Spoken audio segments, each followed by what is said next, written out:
Alright, so here's the same issue in my Dodge Dakota, and this just happened a few days ago. The fan only works on high, which is extremely frustrating. So I'm going to hopefully replace the blower resistor as easily as I just did in my Ford Escape. So after looking at it again, looks like I can't see my phone. Hopefully I'm showing you guys. It looks like it's right there with the two screws. Hopefully that is easy to see. It's right under the dash. Doesn't look like you have to take anything apart to get to it, because that's the connector right there that I can see easily. And then I gotta get upside down in here to get to that thing.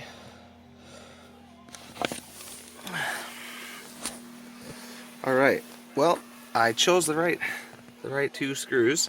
It was 8mm socket there to pull out these two screws, and then there is the resistor itself. So I have a replacement that I bought from O'Reilly's for, I think it was $13, and I'm just going to replace that, and hopefully that will allow this thing to work properly again. Doesn't look like it's... Alright, so here's the replacement from O'Reilly Auto Parts. There's the part number, RU1074. Looking at this, looks almost identical, and I'm pretty sure that the stock one doesn't look like this. So it looks like it might have been replaced in the past, and this is notorious for going out. Luckily it's an easy fix, but in the middle of winter, it's like 4 degrees right now. I can't be having my air acting all crazy. So I'm going to put this in there and replace that, and hopefully everything will be good. I can't really show you guys screwing it in, but I mean, it's basically you're just taking out 2 bolts, putting this new one in, putting the new 2 bolts back in. So pretty self-explanatory. I think anybody could do this and save yourself a little money from bringing it down to the shop. Alright, well, I figured I'd show this real quick. It's a little bit funky how to unclip this thing. I couldn't figure it out. I actually had to look in my book. So this red clip is like that by default. And the only way to get this resistor out, my hands were so freezing I had to heat them up so I could do this. But you shove it over. You just push it back over. I probably need 2 hands to do it. Maybe I can do it with this hand. See, I push the red clip over, and then once it's fully over, then you press the top clip down, and you're able to unplug it. I can't do it with one hand while holding the camera, but that's how you get that thing out of there. I've never seen one quite like that before.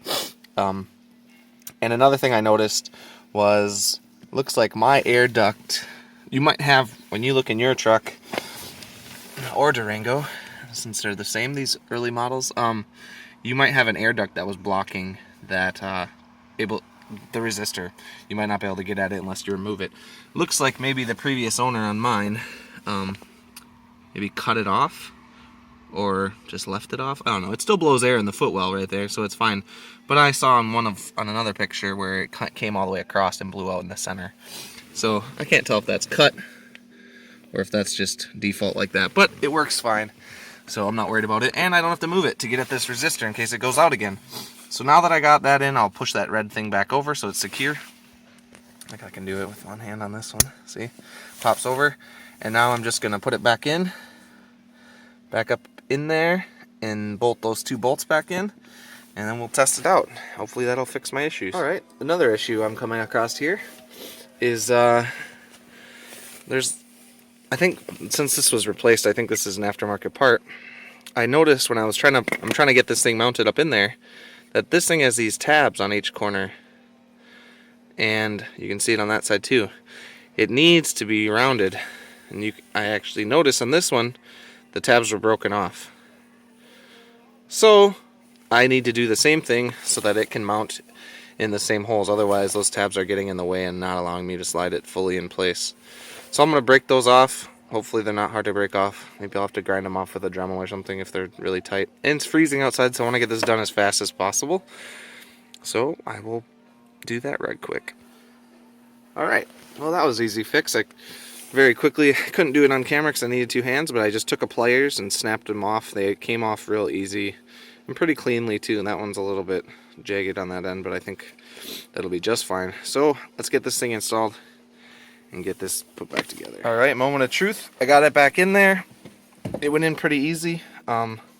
Screws, it's just going into plastic, so it's not a big deal. Put this thing, see once if we get some, let's see if this works. Accessories, I don't know if that turns on the air. It doesn't look like it does.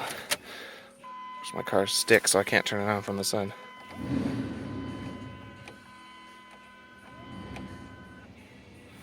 So it looks like it's working now. It's definitely blowing air.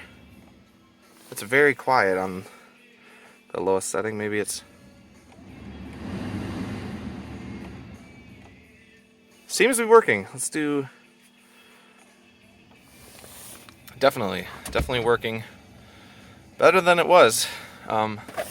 Can't tell if it's working on its very lowest setting, but to be honest, I don't think it ever really did that well on that lowest setting.